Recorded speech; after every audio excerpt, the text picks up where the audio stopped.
Risma masih tertinggal dari Hovifah di survei Pilgub Jatim, aku baru jalan seminggu.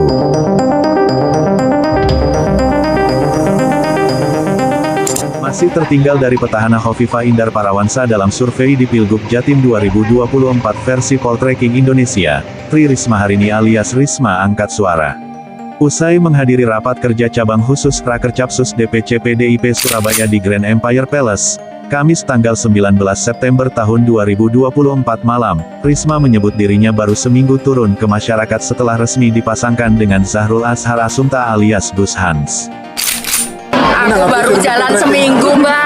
Alhamdulillah, seminggu baru jalan. Risma menekankan, sebagai manusia dirinya akan tetap berusaha semaksimal mungkin untuk memenangi pertarungan di Pilgub Jatim, termasuk di Surabaya. Namun soal hasil akhir tetap di tangan Tuhan. Keyakinan itu hanya milik Tuhan. Ya, manusia hanya bisa berusaha. Ketentuan dan yakin itu di tangan Tuhan. Ya.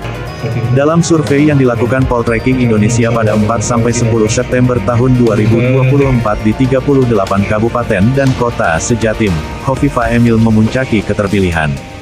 Direktur Eksekutif Poltreking Indonesia, Hanta Yuda menjelaskan. Ini adalah simulasi surat suara.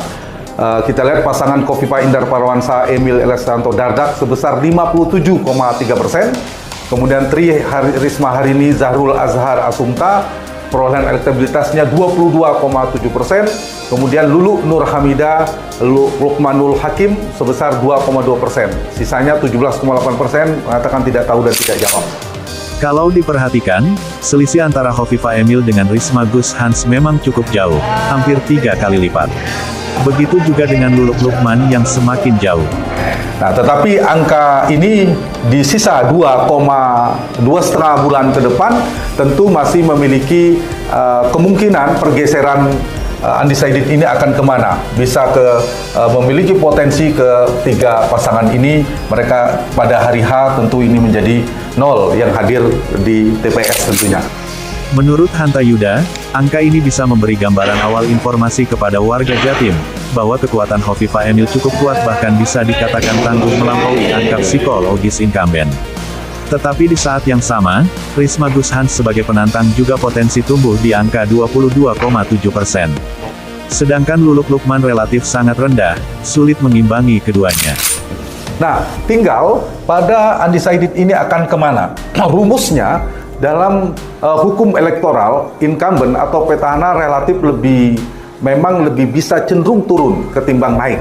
Tetapi apakah peluang Hovifah sebagai incumbent, faktor incumbency ini bisa lebih besar menaikkan atau menurunkan? Kita harus melihat angka approval rating atau tingkat kepuasannya seperti apa. Begitu juga dengan penantang, apakah bisa meraup mengambil dari potensi yang belum menentukan pilihan, sekaligus merebut potensi yang dimiliki oleh petahana. Ini kira-kira gambarannya di survei September yang kami lakukan.